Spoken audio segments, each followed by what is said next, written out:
is the third, founder and CEO of Fanbase. Listen to what I'm about to tell you. The window to invest in Fanbase is closing. We've raised over $10.6 million of our $17 million goal. That means there's room for less than 6,370 people to invest in Fanbase for the average amount. The minimum to invest in Fanbase right now is $399. That makes you an owner in Fanbase today.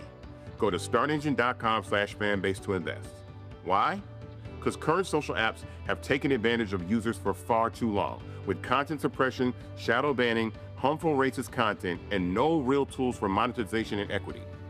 Fanbase has over 1.4 million users and counting, allowing anyone to reach all their following and monetize their content from day one.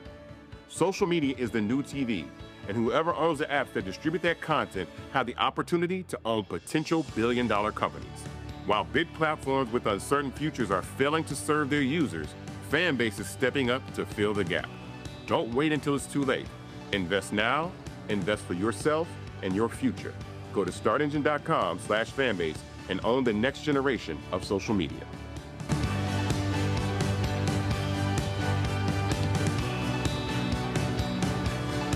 Folks, Black Star Network is here.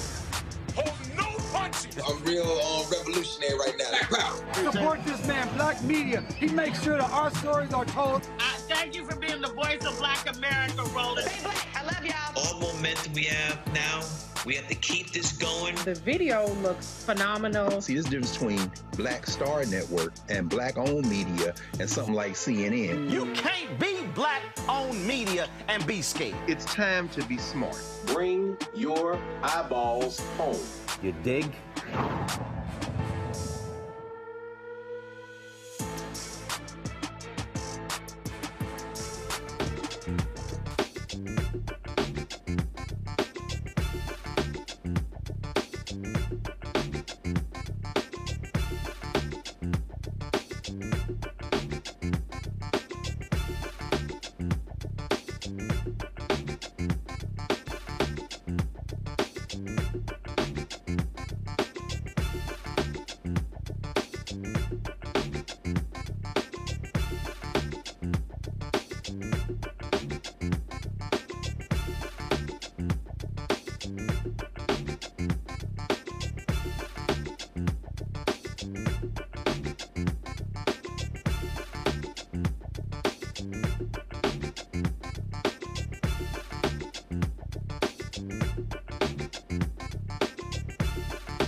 Folks, I'm ready.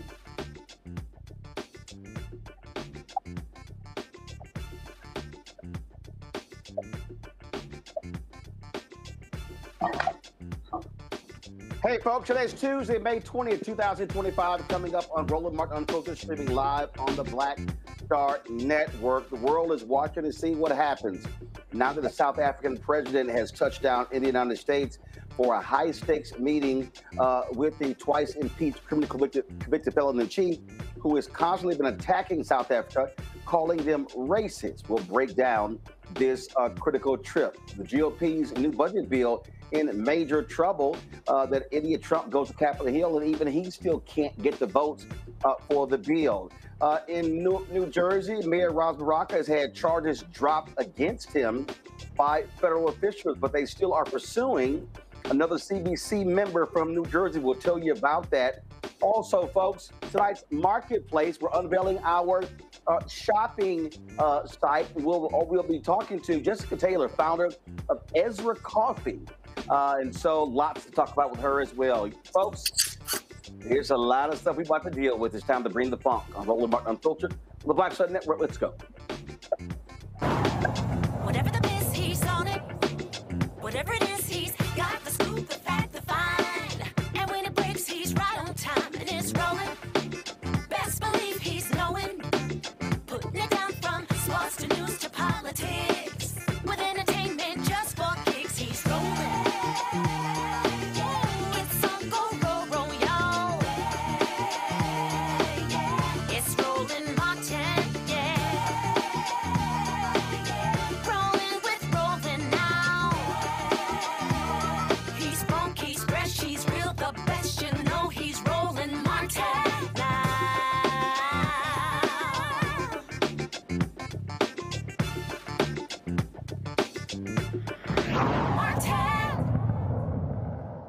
Folks, the president of South Africa, Cyril Ramaphosa, is in the United States for 3 days of high-stakes meetings with the twice-impeached, criminally convicted felon-in-chief, Donald Trump.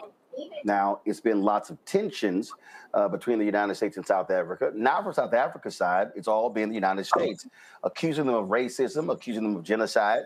Donald Trump taking the side of white Afrikaner farmers there in South Africa, lying about farmers being killed over land, just lies, lies, lies. You've had Secretary of State Marco Rubio attacking the South African United States ambassador, refusing to allow him to be in the country.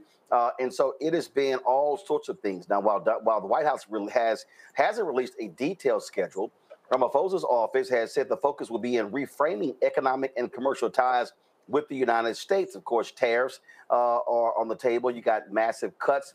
Donald Trump has ordered in resources to South Africa. And so all these things are happening. Johanna LeBlanc is a partner at Adomi Advisory Group.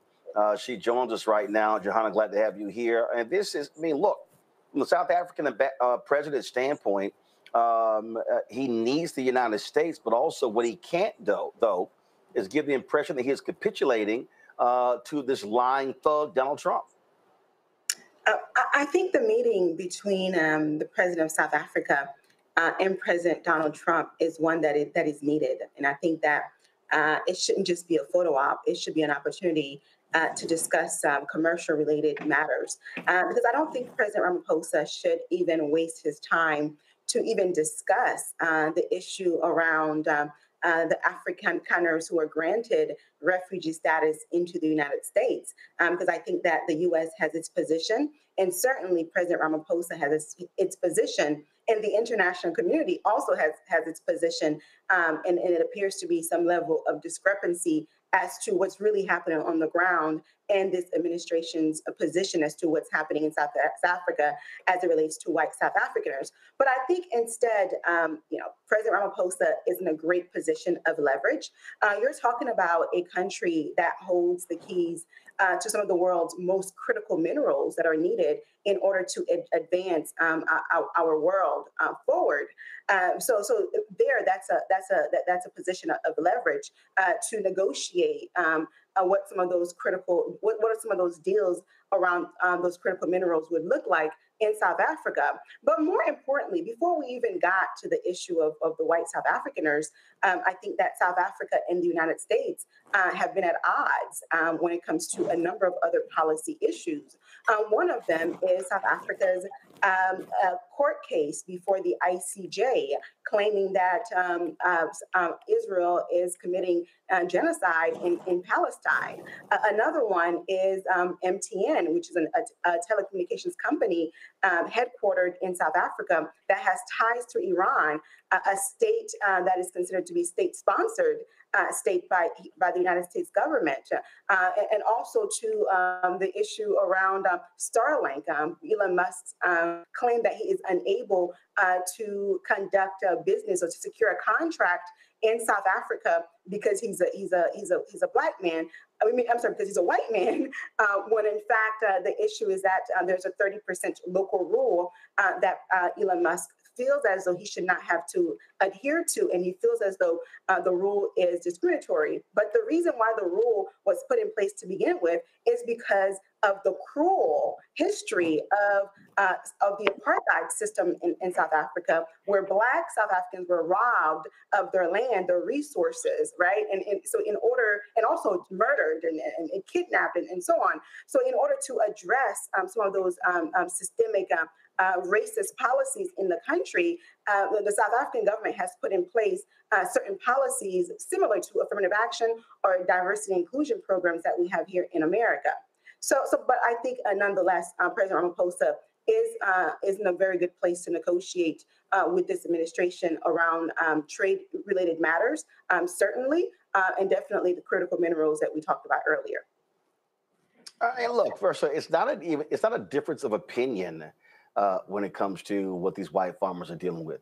It's lies. It's lies from Donald Trump. It's lies from the United States. He's been lying and saying white farmers are being killed left and right. He's a liar. So South Africa is like you're having to prove a negative because you got an individual who's a liar. Yeah, but I think that this administration's position on this matter is not going to change, irrespective of what President Ramaphosa presents to the government, to the Trump administration. So I think that for the sake of diplomacy, it is best that President Ramaphosa does focus on trade-related matters that will bring about even better economic conditions to the people of South Africa, and also to make sure that the conversation is one that is productive and one that will respect South Africa's sovereignty. And certainly South Africa's domestic policies and definitely South Africa's rule of law in the country. Because, when you are a head of state and you are able to meet with your counterpart, right, there are a number of things on the table that could be discussed. But you really have to sit down and assess to see which discussions are even worth having, right? And I think this one about the white South Africaners is one that is not a necessary conversation for President Ramaphosa to have with President Trump. Now, will President Trump bring it up? Possibly. I don't know. Yes. Come on, John. He's going to bring it up. Let's not. He's going to bring it up. That's going to happen. Well, one thing I will say is that we saw what happened between the meeting, during the meeting between Zelensky and President Trump a couple months ago. And I'll tell you this, Roland, the whole world has been watching, has been waiting in anticipation of this meeting between these two leaders, because they're wondering, will there be another showdown between the two leaders? So everyone is watching in anticipation. But one thing I can tell you is that I've been in rooms with President Ramaphosa. He is one that is very diplomatic, very charismatic, and there is no denying that. I think he's going to handle himself very well. But there are some concerns about how this meeting could potentially be embarrassing for South Africa. So we all here are anticipating this meeting. You can bank on Donald Trump will do all he can to embarrass South Africa. Just go ahead and write it down. It's etched in stone. Johanna, I appreciate it. Thanks a lot. Thank you, Roland. Bringing my panel, Joe Richardson, civil rights attorney, joining us from Los Angeles. Randy Bryan, entrepreneur, author of Never Says, 25 Phrases You Should Never Ever Say to Keep Your Job and Friends. Out of D.C., Candace Kelly, legal analyst and host, Not All Hood, out of South Orange, New Jersey. We'll start with you, Candace. Listen, we know what this thug is going to do. We know he's going to bring up the farmers. He's going to bring it up. He's going to attack South Africa for going after Israel when it comes to genocide in Gaza, all those different things. That's going to happen. And so let's just be real clear. There's nothing about Donald Trump that says diplomacy unless you are an oil state and you're kissing his ass, giving him wonderful trinkets. Listen, when he sits down with people and have this authority and this capacity, there's always going to be a major exchange that he wants. And if that doesn't happen, if he doesn't get his way, then there's going to be a fight.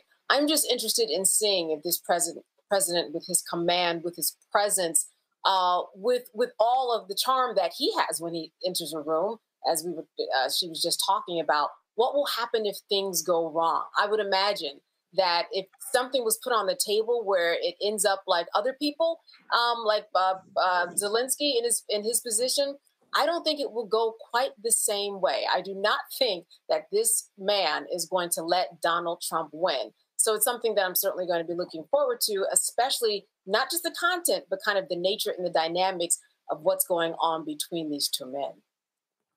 No, absolutely. Joe, we know who is going to be the idiot in any conversation.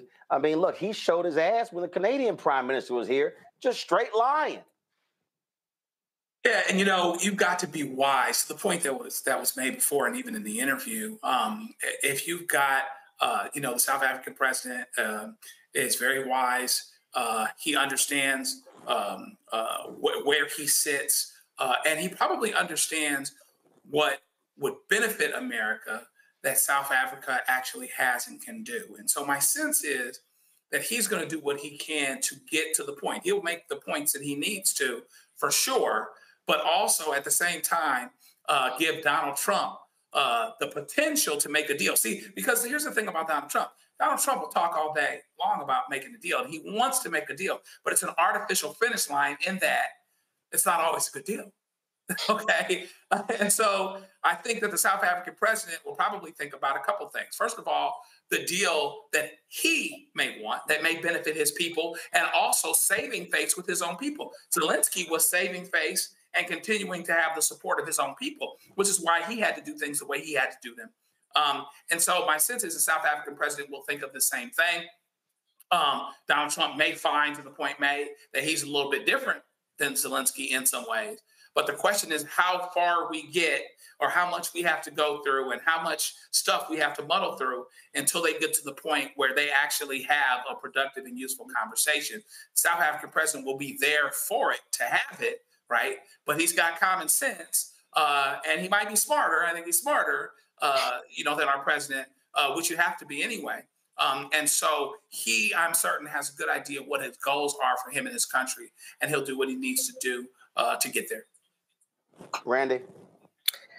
And the South African president does know what his goals are, as Joe was saying, but he also now he's very aware of Trump's personality. He has seen how he's engaged with other world leaders. So I would think that he's coming in prepared for the dance that he will have to do with Trump. He knows that Trump will try to present a story that we know is not true, and show that his country is different than he knows his country to be.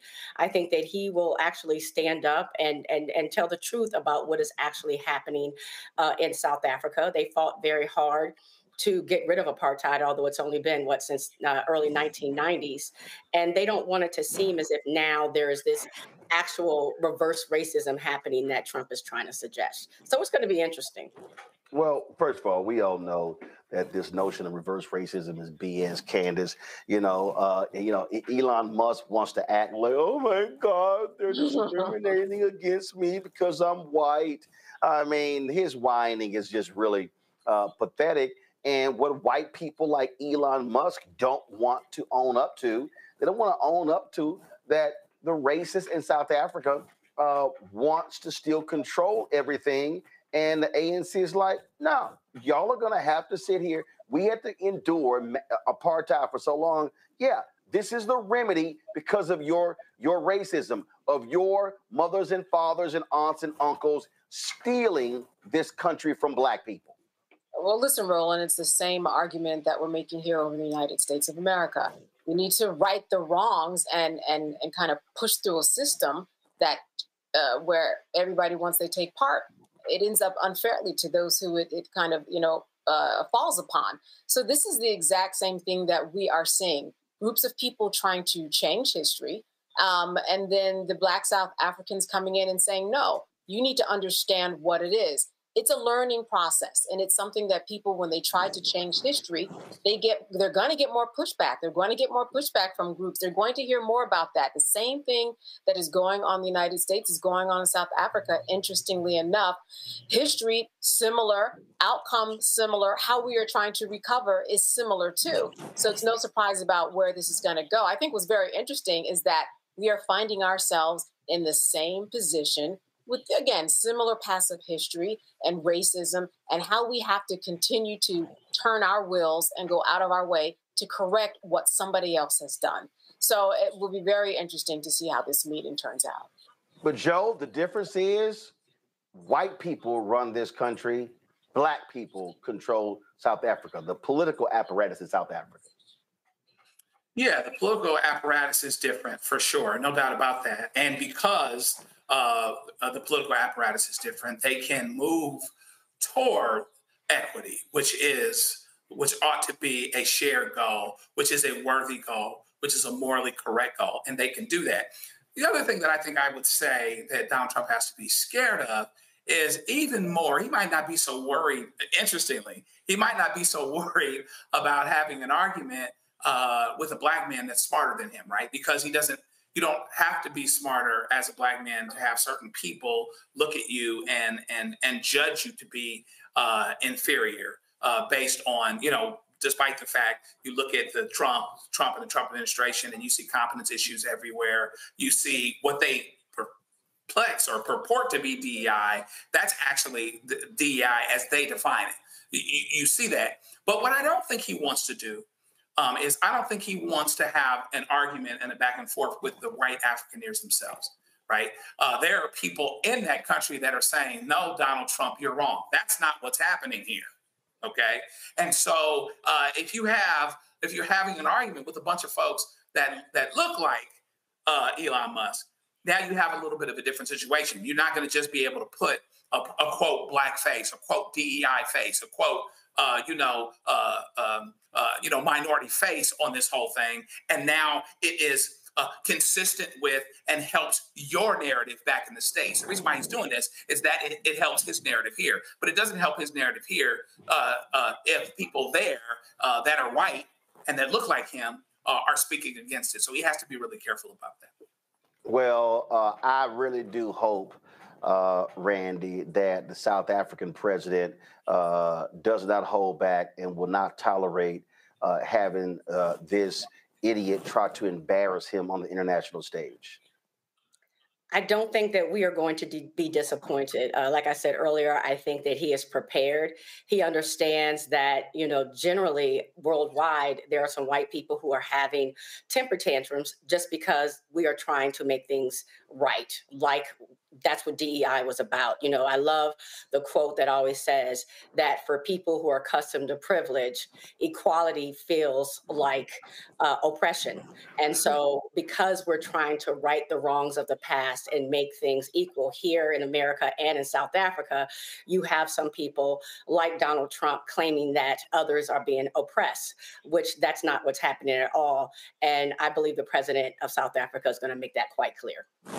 And this is the president of South Africa, actually at the UN. Good to see you. Are you well? Good to see you, Mr. President. What are you most looking forward in terms of making a deal with President Trump? And we get a handshake there. Yes, we get a handshake. Yes, Mr. President. And how are you ready for the handshake with Trump? What's going to be your icebreaker? Well, we're always ready. We're hoping to have really good discussions with President Trump and his fellow government colleagues. I'm looking forward to a really good and positive meeting. And we're looking forward to a very good outcome for Baraka.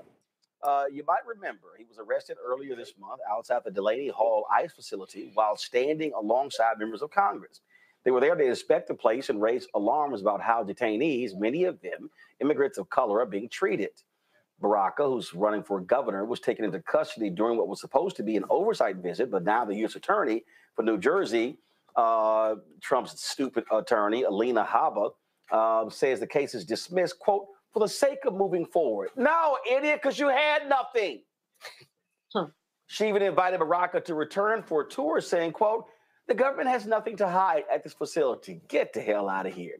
Meanwhile, Congresswoman LaMonica McIver, who was with Baraka at the protest, she finds herself hit with federal charges for allegedly assaulting and impeding law enforcement during the confrontation. Prosecutors claim McIver pushed past officers as tensions rose between protesters, lawmakers, and Homeland Security agents, but McIver says this is all political. In her words, these charges are meant to criminalize oversight and silence scrutiny of Trump's immigration agenda. Candace, they had nothing and they knew it. They had video of Baraka literally being walked through the gates. Yeah, and he was not fighting back. Now, listen, you have a couple of people, several people who were in a situation where they were there legally. They were exercising their authority to see what was going on at this particular facility. And then here come people fighting against them. They don't know why. I mean, the first response is going to be to fight back. What are you doing? We don't have any reason not to be here. So why are you fighting us? So it makes sense that she would fight back. It makes sense that everybody was in the middle of that because nobody knew what was going on. Nobody properly announced themselves. Nobody properly made it plain that they shouldn't be here and that this was illegally, because it wasn't illegal. There was no protest. And what's interesting about this is that you have two people who were at the same facility, the same melee, if you will, but only one person got charged and the other person, I mean, it makes no sense. They were all there for the same thing. And if they were defending themselves or responding in any way, if I'm someone looking at this case, it makes sense that they were responding that way because they didn't know what was going on. That's just the human instinct. And they weren't doing anything wrong at all. Joe? Yeah, I mean, you know, it's interesting. They've jumped off of the Mayor Baraka and jump onto the representative, but I don't think the result's going to be any different. So maybe they think the representative was a little bit more visually involved in the scuffle, so therefore, you know, they can, arrest her for assault and things like that.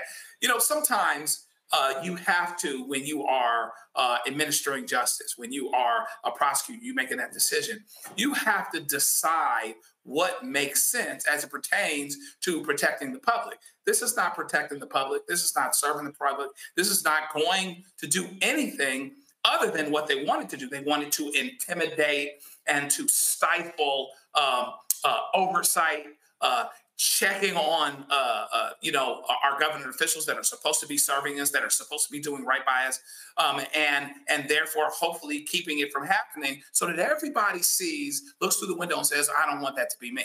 But I think with the representative here, they've chosen the wrong one. I think the representative will go all the way to the hill. And I don't think that there'll be a jury of their peers that will actually convict her under these circumstances. There's gray area at best here. All they're doing is providing oversight. And then there's a scuffle and people have natural instincts related to that.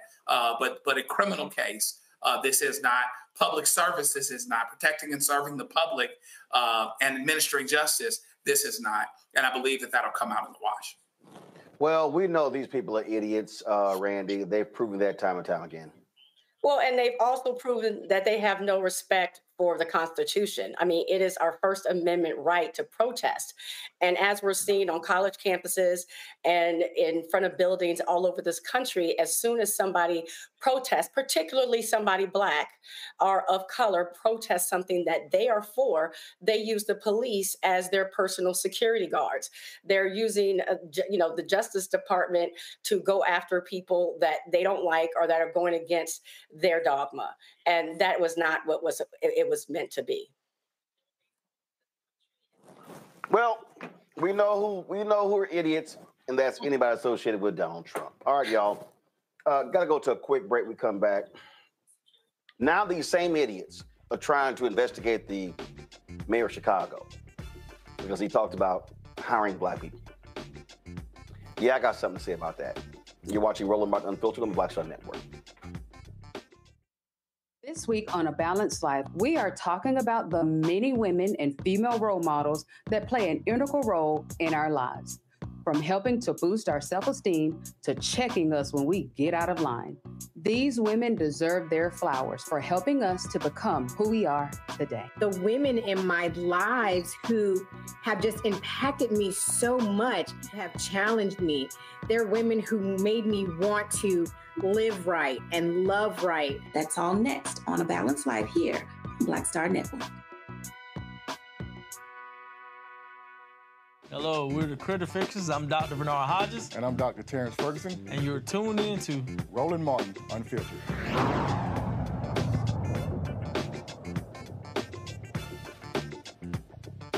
ICE Barbie was on Capitol Hill today. That's Department of Homeland Security. Christy Nome. And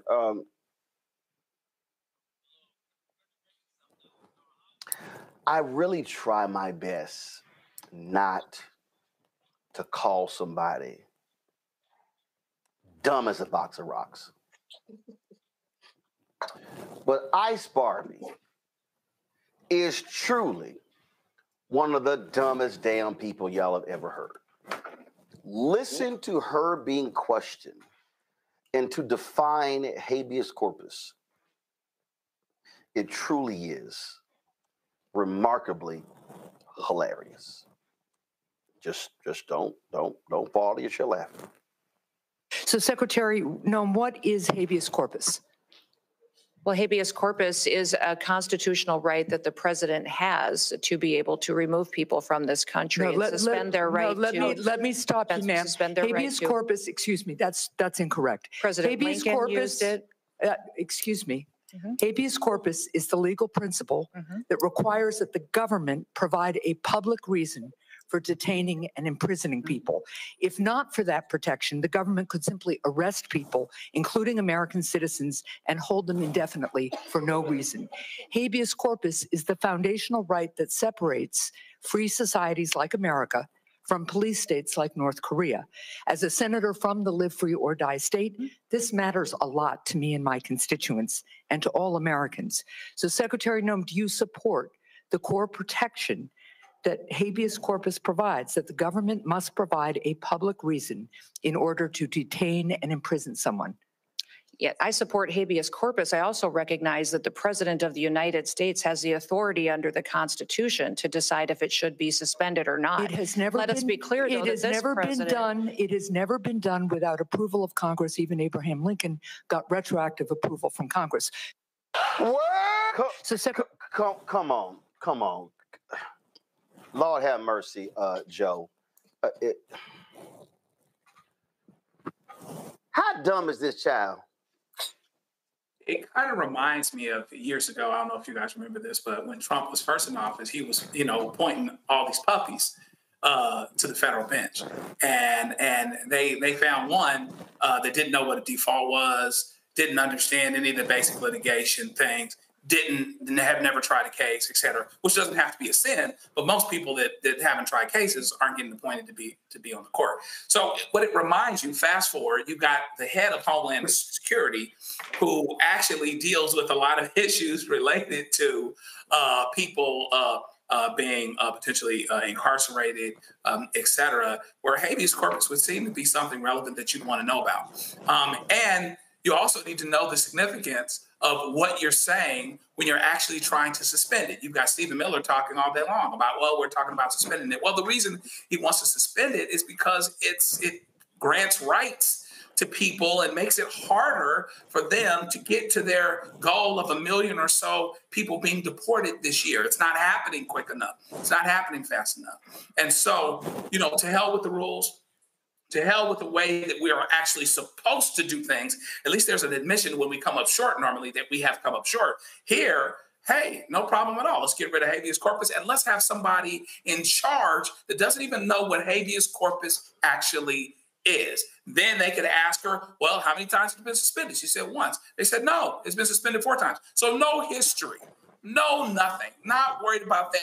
Deal with the details later. It's not about the details. Just lock them up, throw them out, send them to El Salvador. It's okay if their paperwork gets lost. No problem. Everything's lovely because I got to hit my number, okay? And so the more this happens, the worse they'll look. I wonder who cares and how many people care. But hopefully enough of this can happen where people really understand that we have a serious constitutional problem here. We're at constitutional crisis. We're not at getting ready to have and if this happens, this might be a consequence. No.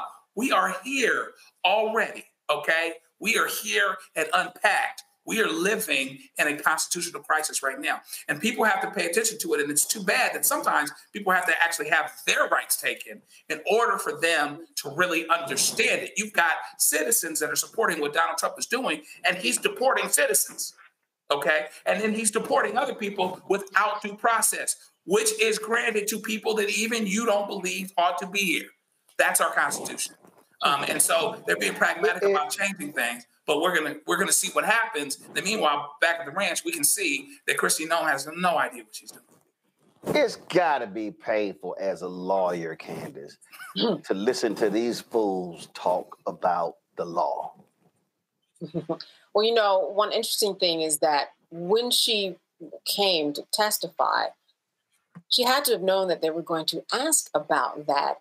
At the very least, do a quick Google search and find out what habeas corpus is. But what she did was she defaulted, like we've seen so many in the administration do, and just make it up as she went along. At this point, she and Stephen Miller would be saying something different. He's saying, let's suspend habeas corpus. She says that it means that the president actually has the right, the constitutional right, in order to, deport people out of the country. It's like they haven't even had a meeting to actually say specifically what their talking points are going to be. And even when she was told that that was not what habeas corpus was, she did not back down. It has been on the books, we're talking about before the Civil War.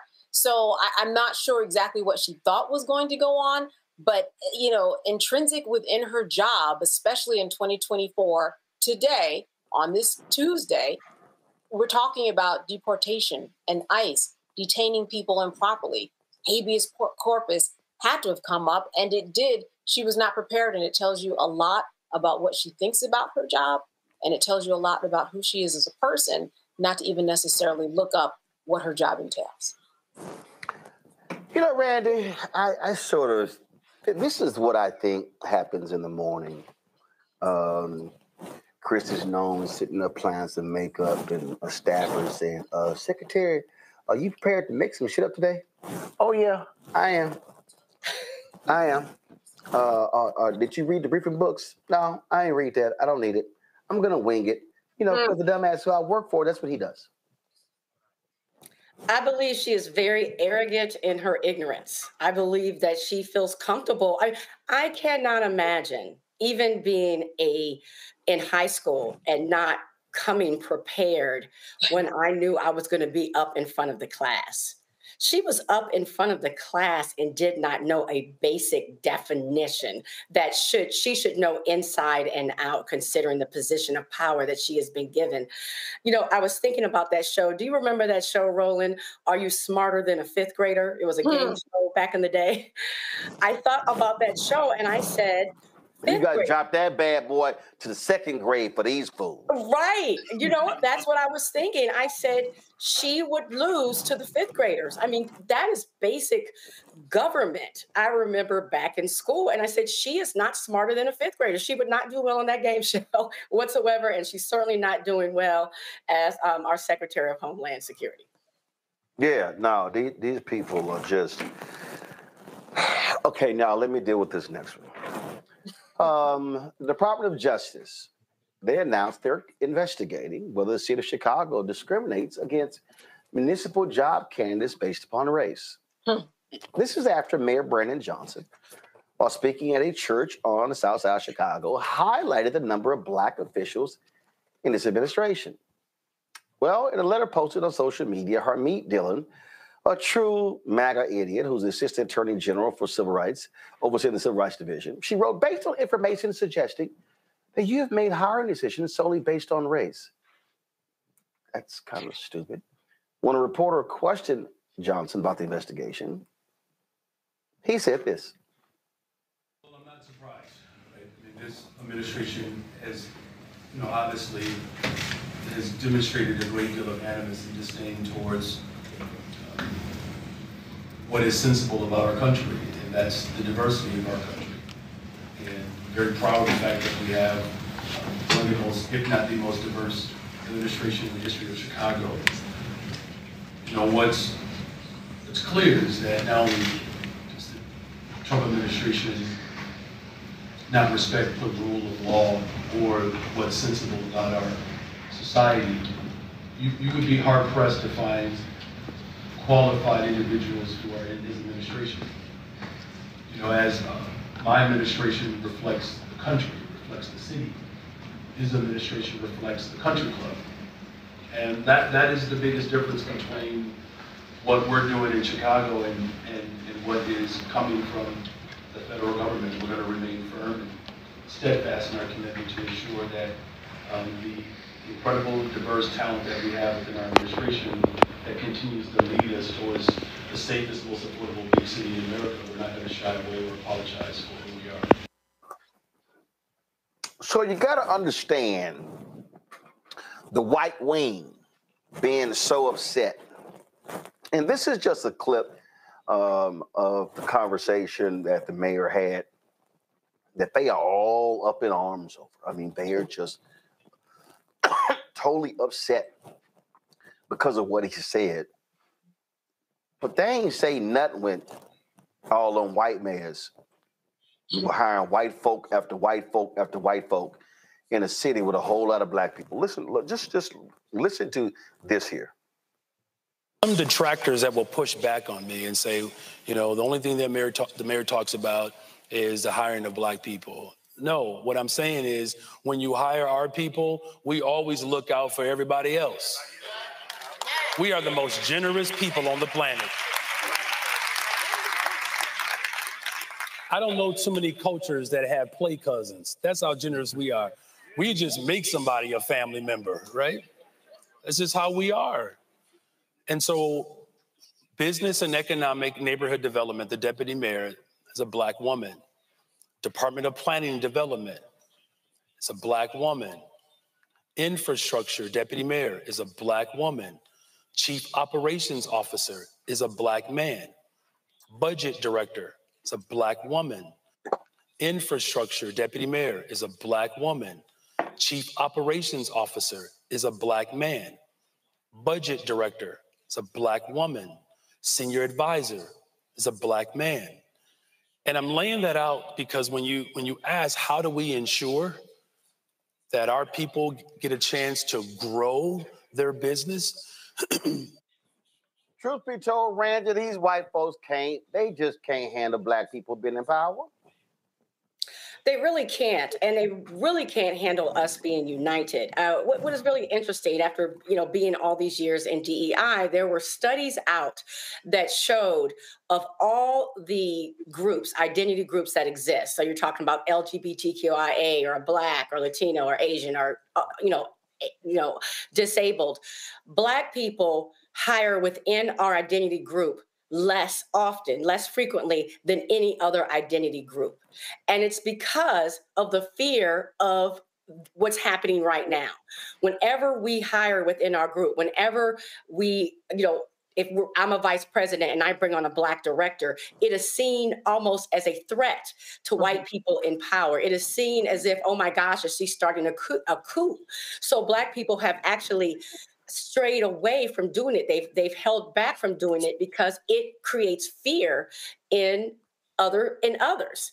And so we have not typically looked out for each other as much as other groups, identity groups have. And this has been proven study after study. And you see what's happening now when he's pointing out that I am creating an administration that is diverse as Chicago is, that is representative of our great city, they're saying, oh, there must be something wrong, again, trying to call out reverse racism. And we know that's a lie. It is a catcall to create fear anytime we become united, anytime we try to create an equal system. It's very common what's happening right now, and it's unfortunate. These folks, we got a phrase in Texas called, man, they chap my hide.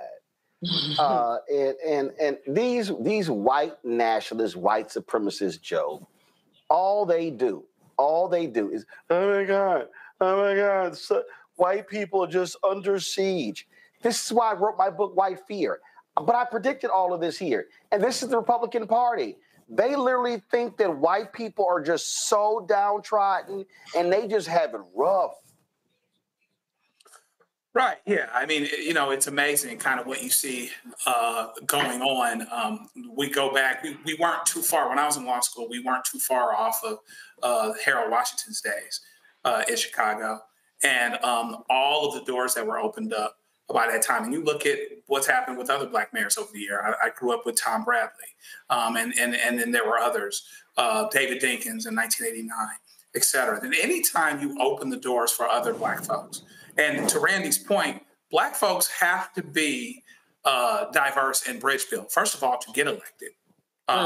Black folks don't usually get elected just by being elected by other Black folks.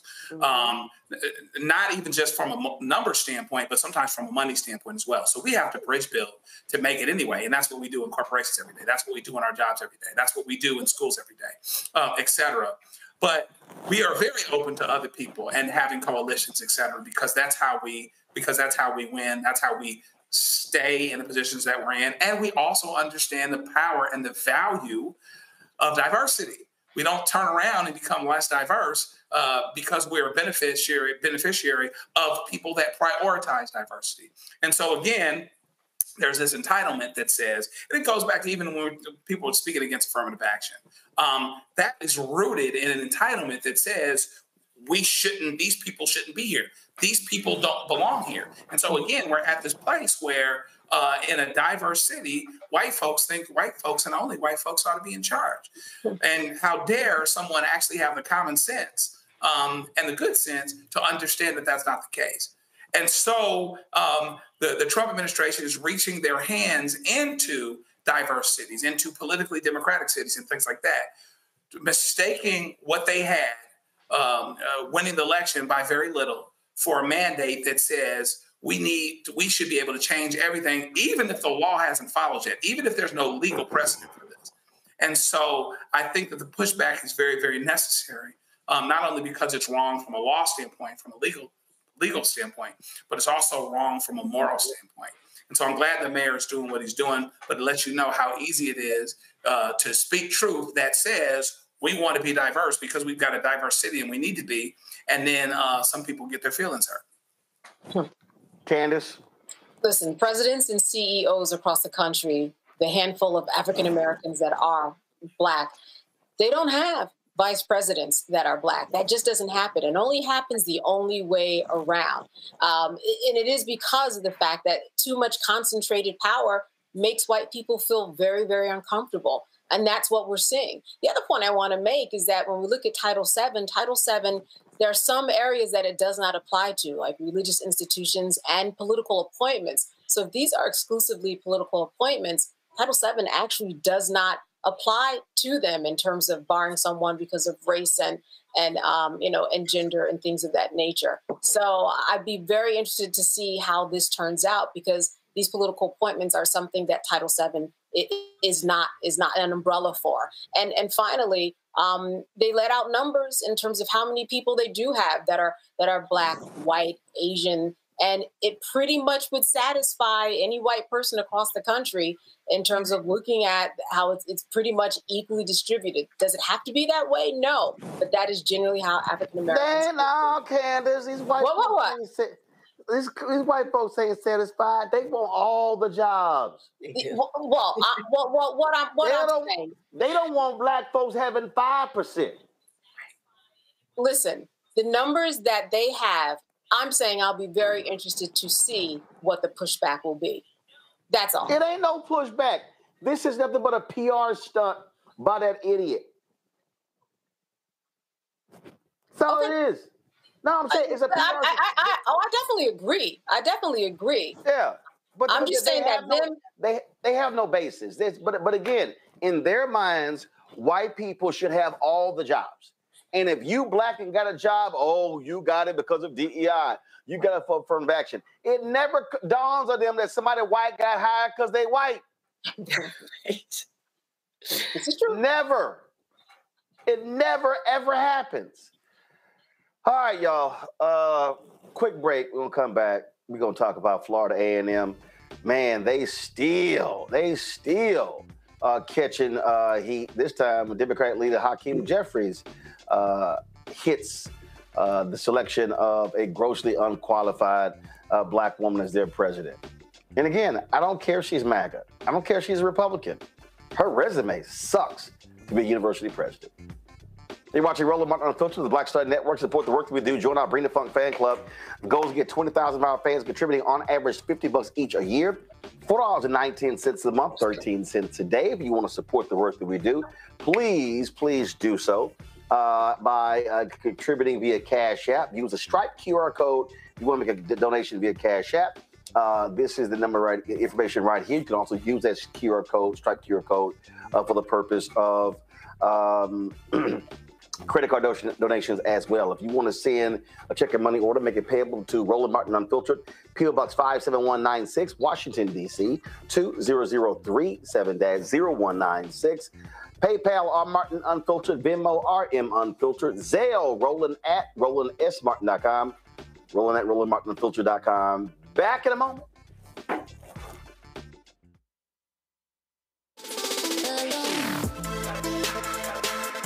Hey y'all, welcome to The Other Side of Change, only on the Black Star Network and hosted by myself, Rhea Baker, and my good sis, Jamira Burley. We are just two millennial women tackling everything at the intersection of politics, gender, and pop culture. And we don't just settle for commentary. This is about solution-driven dialogue to get us to the world as it could be and not just as it is. Watch us on the Black Star Network, so tune in to The Other Side of Change.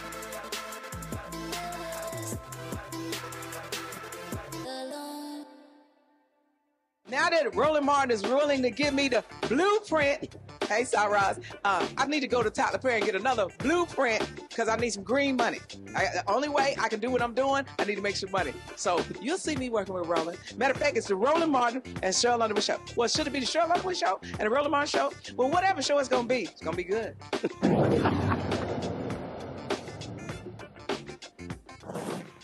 Folks, Florida A&M University's decision to select a telecom lobbyist and former chair of Florida's Board of Education who lacks any experience in higher education as its 13th president has reached Capitol Hill. During Monday's news briefing, Democratic leader Congressman Hakeem Jeffries was asked about the controversial choice and her ties to Project 2025.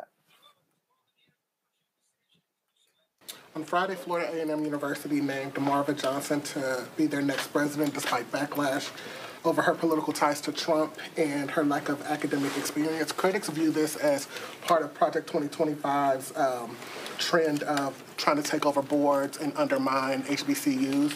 You've mentioned that Republicans lied about Project 2025. Do you view the takeover of HBCUs as part of that campaign to undermine HBCUs? And as someone who's supportive of HBCUs, what's your message to students out there who are concerned about the leadership that are being installed at these institutions? Well, this particular individual appears deeply unqualified and unprepared to carry out the mission of Florida A&M University.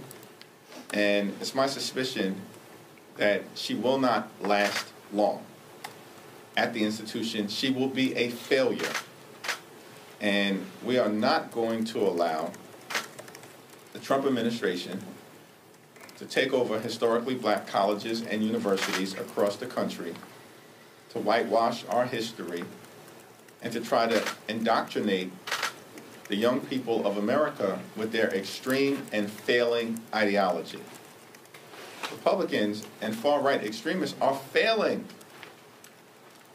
They're failing as it relates to the economy. They're failing as it relates to races that are taking place all across the country. They're failing in courts. And we're not going to let them take their failed track record, one disaster after the next, and allow them to pretend as if they've got some capacity or expertise to, of all things, be leading our historically black colleges and universities. Randy, he ain't tell no lies. He told not one lie. He told not one lie. And, you know, as a huge proponent of HBCUs, you know, I grew up on Hampton's campus and went to Tuskegee University and have had some good times at FAMU. You know, this really saddens me because we hold our institutions so dear, and it is so critically important who leads them. And so it seems as if some sort of some political plant has happened to let this woman who has had no higher education experience whatsoever, not even taught a class, now lead this institution. It's quite frightening right now. And she won't be successful just for the simple fact that she does not have the alumni are violently opposed to her being in this position. And I'm also insulted. It seems that people think that Black people will not evaluate a person just because they happen to be Black. And, you know, I saw a woman, a FAMU graduate alumnus, who said, some people think cooning is career advancement. That's what they have taken on. And, you know, this woman does have direct ties with DeSantis and doesn't seem to believe in much of what is at the core of HBCUs when it comes to the advancement of Black people and ensuring that we have a fair shot in this country. And so I would be up in arms, to be honest with you. I am up in arms. It's very disappointing. And I do agree with Jeffries that she is going to fail. Hey, we laid it out last week. Joe, ain't nothing changed. Still grossly unqualified. Yeah, I mean, you know, there are Black conservatives out here that you could argue would be more qualified, at least somebody with an education background. You know, it's almost like DeSantis, maybe he wants her to fail. You know, maybe it's that, okay, we think that she'll toe a line and be where we want her to be, but maybe it's like, and if she fails, it's okay too, because you at least need to look the part. And from an educational background standpoint, she doesn't look the part. Maybe she's fine if we're talking about telecom, if we're talking about lobbying, if we're talking about some other things. But what credibility is she going to have with professors? What credibility is she going to have with parents who are worried about the quality of education for their children? And it's interesting that she would allow herself to be basically used and placed as a pawn in a situation like this, where if she's concerned about her reputation at all, she's not going to come out looking better on the back end. So it doesn't make a whole lot of sense, actually, because it's interesting when, you know, you put unqualified people that don't fit into a situation at all. Now you're insulting our intelligence. You can't even play the game and act like, okay, here's somebody I vehemently disagree with who's professionally qualified to do what it is that they're getting appointed to do. We can at least say that, but we can't say that in this case either. So it's interesting. I mean, I'd be interested to see what the end game is, because I do believe that she'll fail because, you know, I don't know that she's going to have the heart and soul of that place in mind, and is not going to have the respect of professors when she's never professed. Listen, she was likely making $250,000 a year, Candace. They're giving her $750,000 a year. So bottom line is, she's gonna make in 1 year what it will take her 3 years to make as a lobbyist. That's what's up. That's true. In fact, no other candidate asked for a salary higher than $500,000. They're paying her $300,000 more than the previous president. And never even taught an online class. I mean, that's what's most remarkable about this.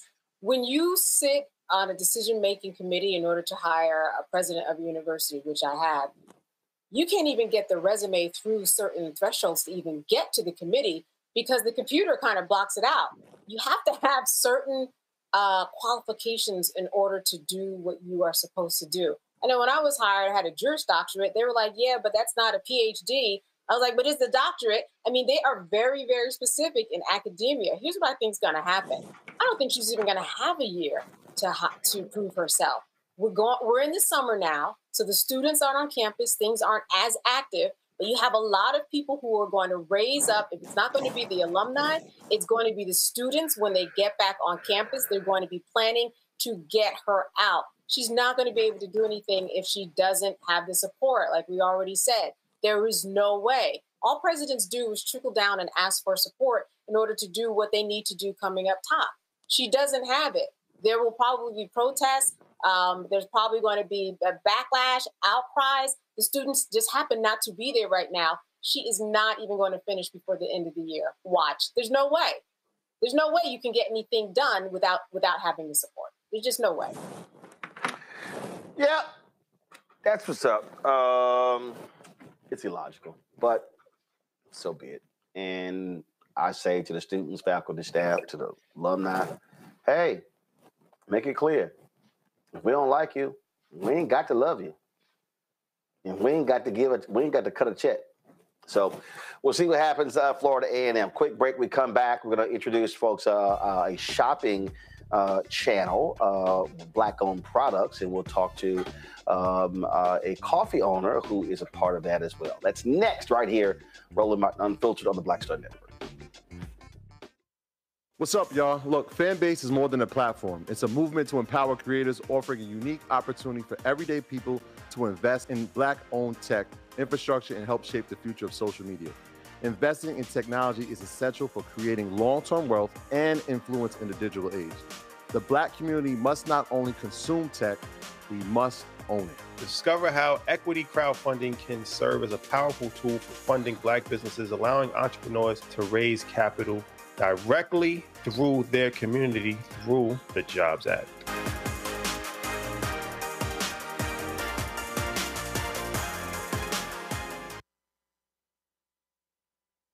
Hi, everybody. I'm Kim Coles. Hey, I'm Donnie Simpson. Yo, it's your man Deion Cole from Blackish, and you watch Roland Martin, Unfiltered.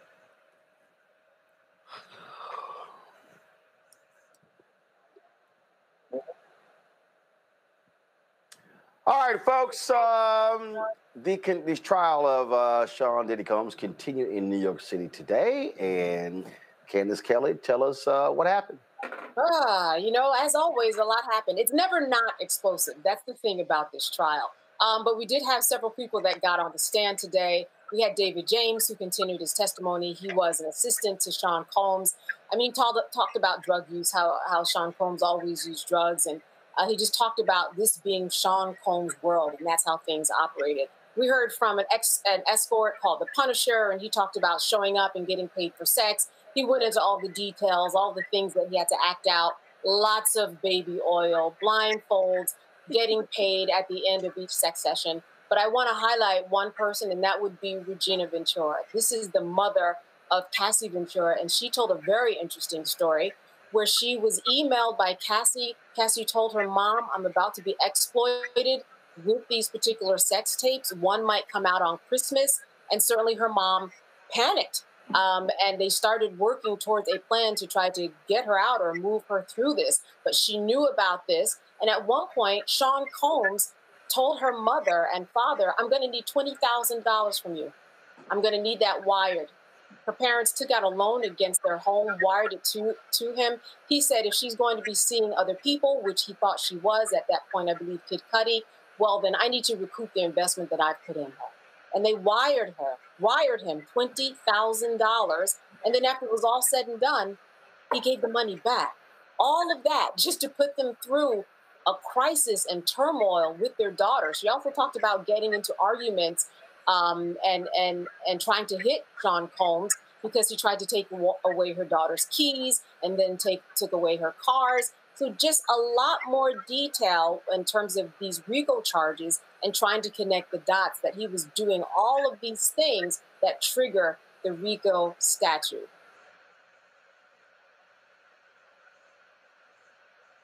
Well, that kills again. It's just more outlandish every single day when the testimony comes out. So, Candace, we appreciate you breaking it down for us. All right, folks, time for Marketplace.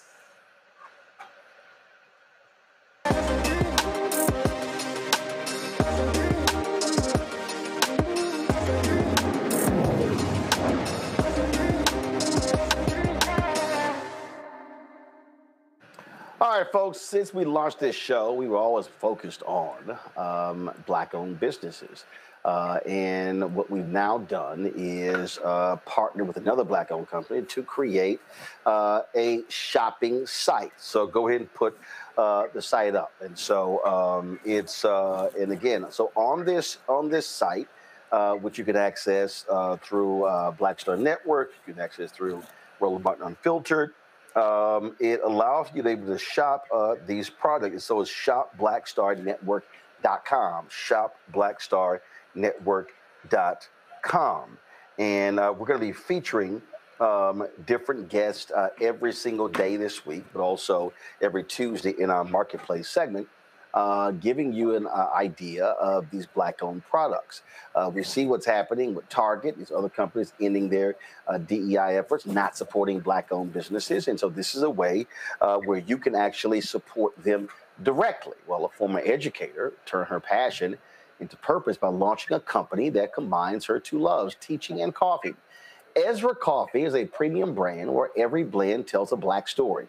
From 64th and Tulsa to Lord Baldwin, Jessica Taylor merged her love of coffee with her passion for empowering young people to finish college. For many young adults, financial holes put their degree completion at risk. Well, Jessica found a way to build a business and break financial barriers for students. She joins us right now. Jessica, how you doing? I'm well. How are you? And thank you for having me. So, look, the people, look, we know people drink coffee. And so why did you choose this avenue to go in? Yeah. So I grew up enjoying coffee with my siblings. So we started drinking coffee about 7 years old. We were dropped off at my grandparents' house. Oh, hell. Y'all probably have been ADHD from the beginning. Look, I understand my grandparents drink coffee every day. So I think I probably stopped about 9. Praise the Lord. I ain't had coffee since. But I know exactly what you're talking about. They drank coffee. We drank coffee. Right. So you can imagine when we got back to Atlanta after summer break, my mom was like, what are these kids doing drinking coffee? So she calls my grandparents and it's a whole uproar. However, fast forward, I started traveling, noticed that coffee tastes different in different places. And so during my sister, she suffers from lactose intolerance, which is what 64% of the community suffers from, with the largest group being Black and brown people. So she can't have any milk in her coffee. She also has a soy and a nut allergy, so she can't do any of the other milk-based additives too. So we provide our mixed-based origins in which people can enjoy the taste of coffee with the boldness and low acidity without the bitterness of it as well. So all of our blends, we have an Ethiopian Sumatran, an Ethiopian Colombian, a Kenyan AA. We have a cognac flavored blend, candy yams, and all those different things as well too. And so when I started this, go ahead. Well, for folks who don't know, coffee was founded in Ethiopia. Correct. And it's the most exported item in the world as well, too. So when we think about that, I wanted to make sure we connected those things. So the one thing that we wanted to do within this coffee was we were founded in 2021. So this is the height of the pandemic, but it's also around the time where this erasure of Black history and critical race theory is going on. So I really wanted to combine that and also coffee, and where we're continuously telling the stories of Black people that are not rooted in adversity or slavery, but really kind of highlight the beauty of them. And so we have our 64th and Tulsa blend, which highlights the Civil Rights Act of 1964 in Tulsa, Black Wall Street. And we also have our Lord Baldwin, which honors Audre Lorde and James Baldwin. And then all of these blends tell the story of how these things came together on the back of the bags as well. So when did you launch it? What year did you launch the business? Yeah, we launched February 2021. And so you're now celebrating 4 years. Yes. Talk about how the business has grown, but also, you know, what issues did you face? Because starting a business is not easy at all. It's not easy. And we, like I said, we came during the height of the pandemic. So we launched February 7th, 2021. In March, we got a phone call from a representative from Target. And so in June, we were in the Target, their first accelerator program, their Forward Founders program. So we went from there, we were accepted to that, we completed that program. Fast forward, we went to Amazon, we were on their platform. From there, we got picked up in retail. We were in H-E-B. From H-E-B, we went to Central Market. From Central Market, we went to Bridge Street Market. And now we just launched again in Fresh Market here in Texas. So within 16 months, we were on retail shelves. And within 2.5 months, we were in our first accelerator program for diverse founders. So we've grown pretty fast and done pretty well. Now, you're based where in Texas? We are in Houston, Texas. All right, cool. Good city, me being a native of it as well. How large is your company in terms of employees?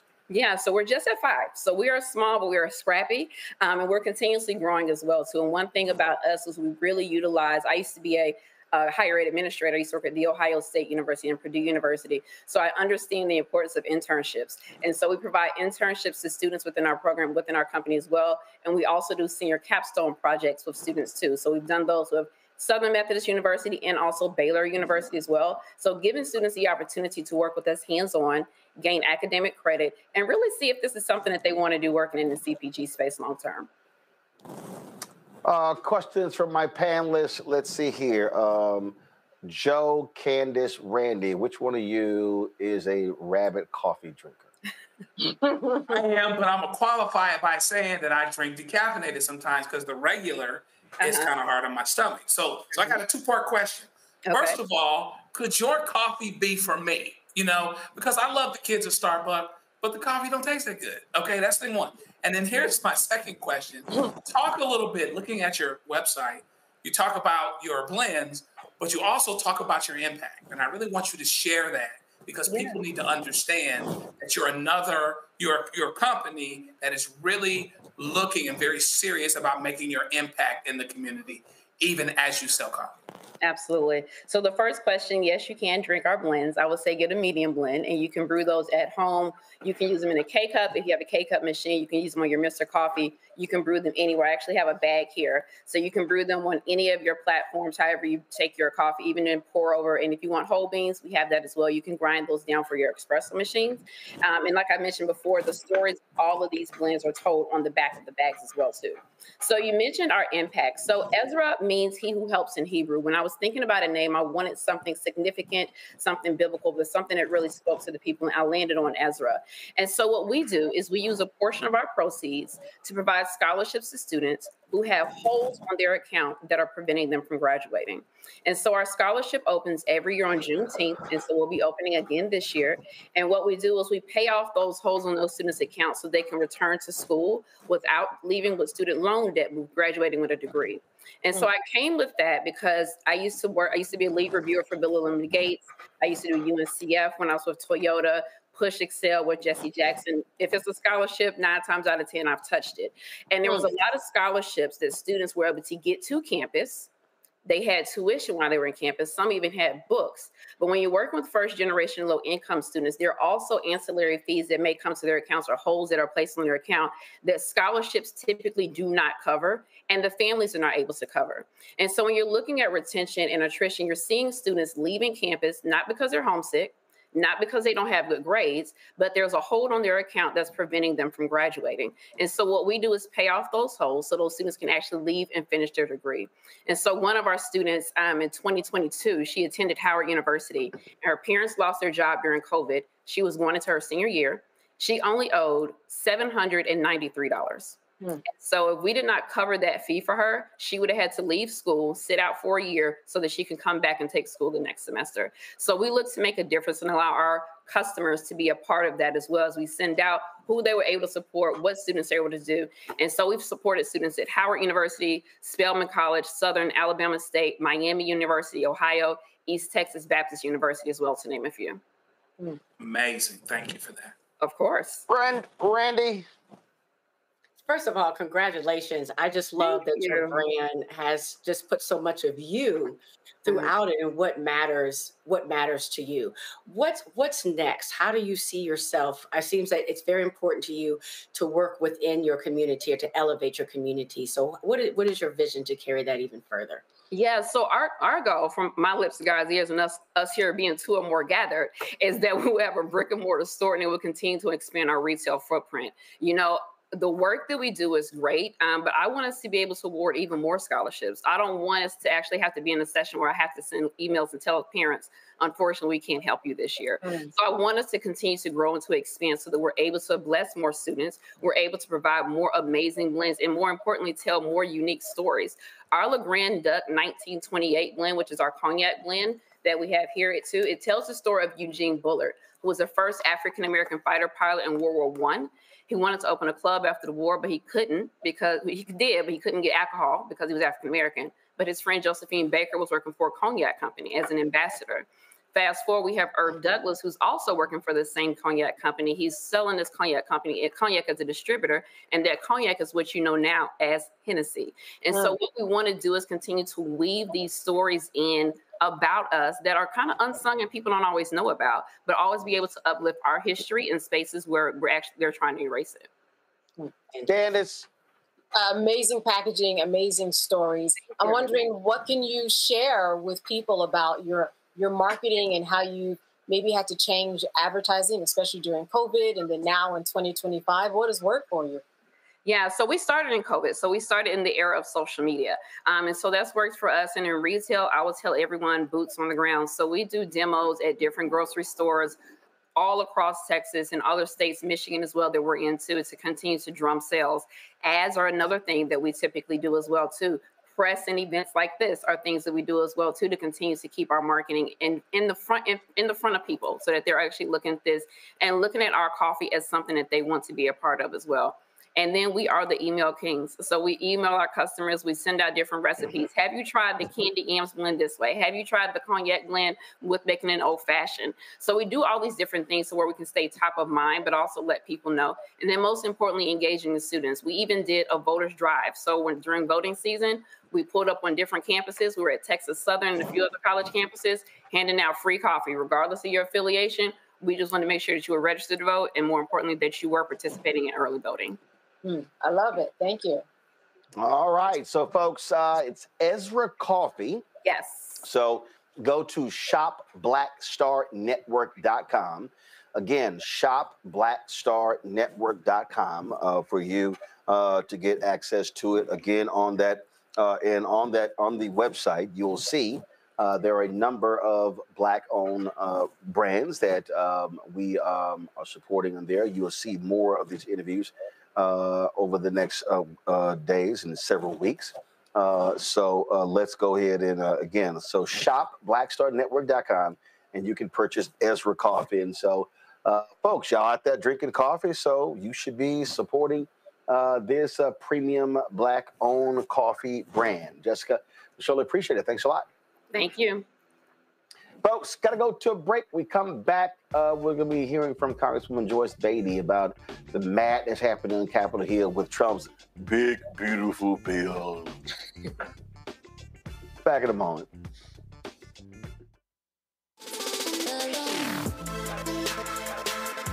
Hey y'all, welcome to The Other Side of Change, only on the Black Star Network and hosted by myself, Rhea Baker, and my good sis, Jamira Burley. We are just two millennial women tackling everything at the intersection of politics, gender, and pop culture. And we don't just settle for commentary. This is about solution-driven dialogue to get us to the world as it could be and not just as it is. Watch us on the Black Star Network, so tune in to The Other Side of Change.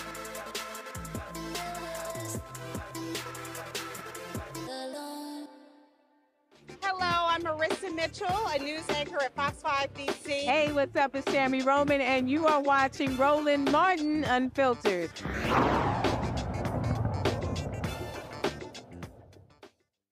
Well, the twice impeached, criminally convicted felon in chief went to Capitol Hill today to trumpet his big, beautiful bill, trying to pull Republicans together for this massive bill that will take an axe to the federal budget, but also deliver big tax breaks to millionaires and billionaires.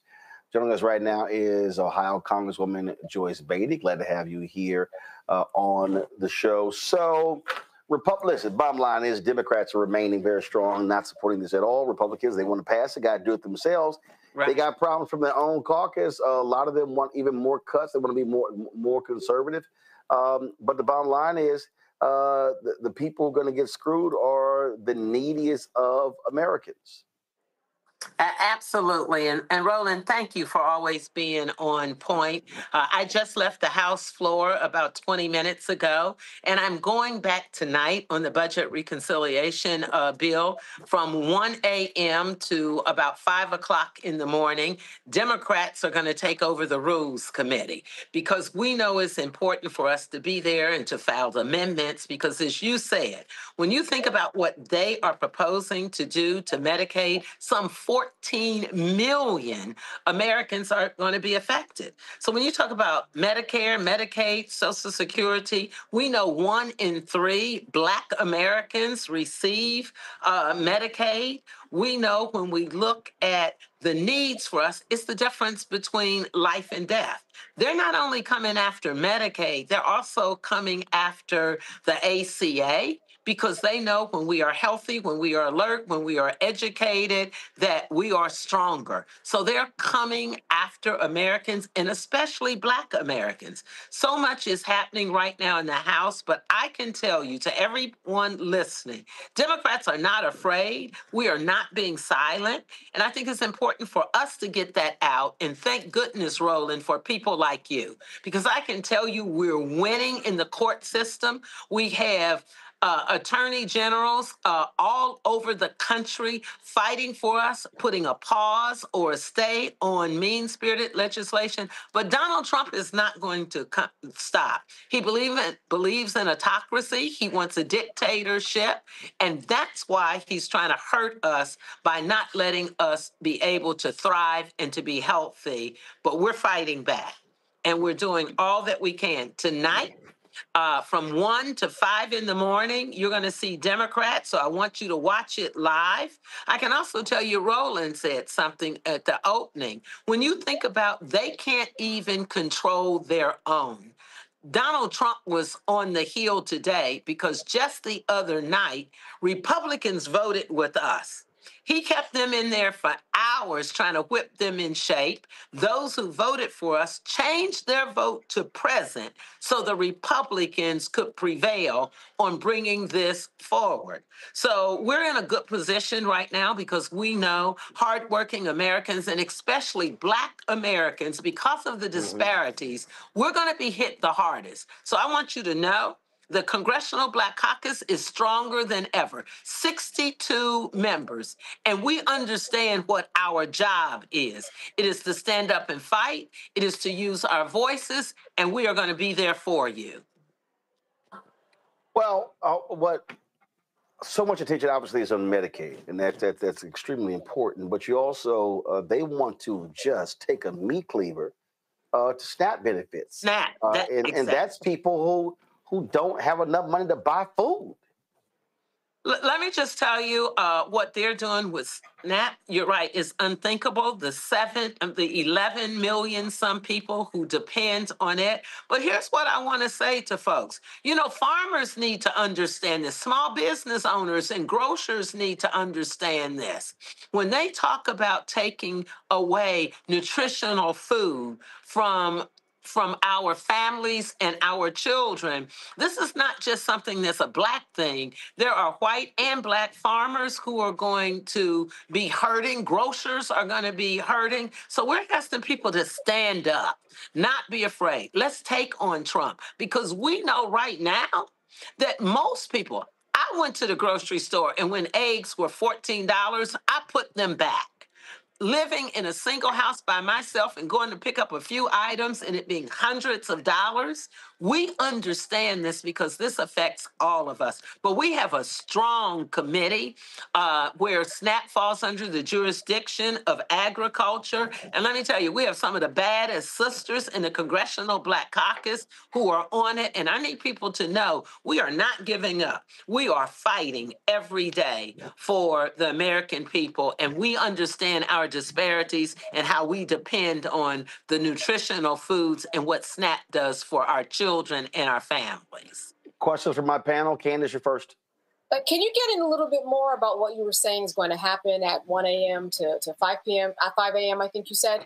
Yes. Tonight, our Rules Committee meets and they set the rules of the standards of what comes to the floor. So we have members of the Democratic caucus going to infiltrate the Rules Committee tonight with amendments. Like I have an amendment. And my amendment, if they're saying they're not going to cut Medicaid and SNAP and healthcare benefits, then let's put it in the bill. Let's say if you're going to give dollars and tax cuts to billionaires, then if you cut SNAP and Medicaid, then you can't honor your bill because they're trying to say that they're not going to do this. And I want the American people to know they're lying. So from 1 o'clock, after the rules finishes with putting all of the amendments and the bills up, which will be, we figure, around 1 o'clock tonight, we're going to go in to address amendments to their bill.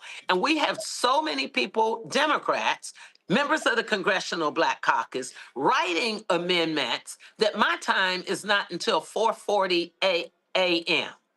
Wow.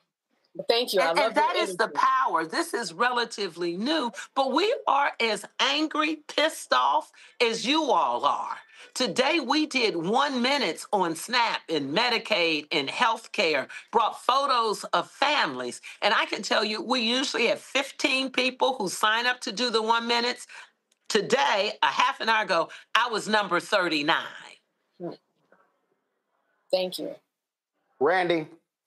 Are you having some luck with working with the sides, with Republicans trying to work with you? I would think that they recognize that many people in their states don't need these cuts too. I mean, they try to portray that we're the only ones who depend on Medicaid or depend on SNAP, whereas we know that 45% of the representatives, 45% of the people that use it are white. I mean, are you having some that are coming to, on the other side and trying to negotiate and work with you? Yes, we only need 4 Republicans to come inside with us. But here's something we're doing to push the envelope. We are being invited by state reps, by organizations to come into districts that Republicans hold the seats in. And we're holding town halls. And now Republican constituents are asking us to help them. Help me make sure that I get my Social Security check. Help me make sure that I am able to keep my Medicaid or Medicare. And so that is the hope we have, that we are putting pressure on them. And let me just tell you something. Elections have consequences. And so what our message also is to make sure that people go out and vote, because we're seeing what happens when people say, well, I don't like either one of the candidates, or I'm not going to vote, or I voted for Donald Trump because he was going to help me. Well, now you see what help you're not getting. Thank you, Congresswoman. You're welcome. Joe?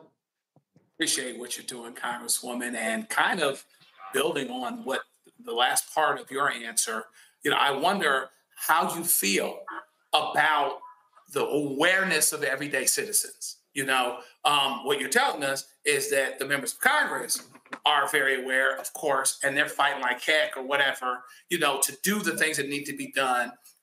You've got this thing going on tonight, but how do you feel about the awareness of everyday citizens and empowering them to say, get mad, stay involved, and never let there be a situation where you aren't fighting like heck along with us so that the things that need to get done can get done? How do you feel about awareness of everyday citizens of how devastating this would actually be? I am glad you asked that, and everybody knows that I speak truth to power. We didn't do as well as we should have in the last election about educating the people, having a message that we were going to meeting people where they were. And we've learned from that lesson because it's a painful one. So we're being honest. You have members saying we're pissed off, we're mad, this is affecting us. But we're doing more town halls. Our messaging is strong. And we're going back home because, as Tip O'Neill always said, that, it's at home where you're elected.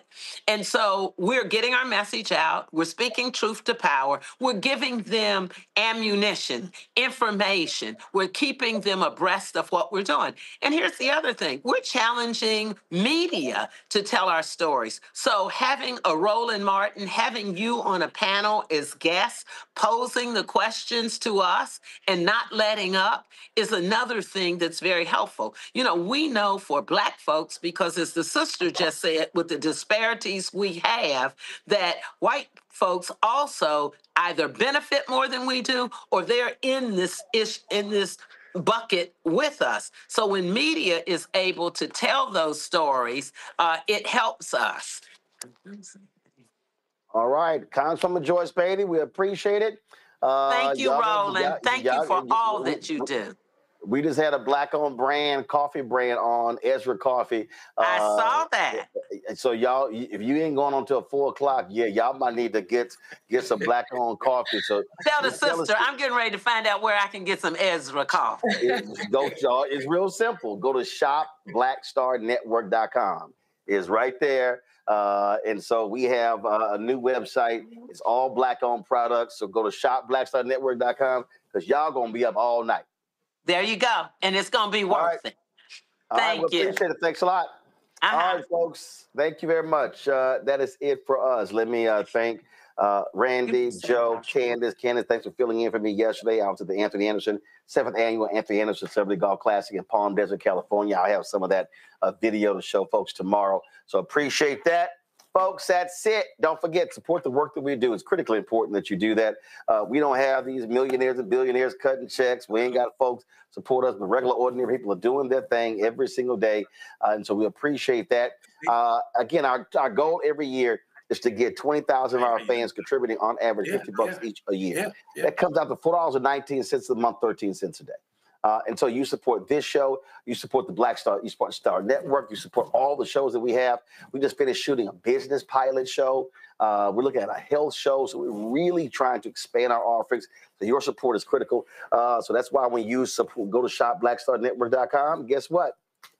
Resources that come from that come back into the show as well. And so do me a favor, contribute via Cash App by using the Stripe QR code. You see it right here. You can also use a QR code for credit cards. If you want to send a check or money order, make it payable to Roland Martin Unfiltered, P.O. Box 57196, Washington, D.C. 2003 7-0196. PayPal is R Martin Unfiltered, Venmo's RM Unfiltered, Zelle, Roland at RolandSMartin.com, Roland at RolandMartinUnfiltered.com.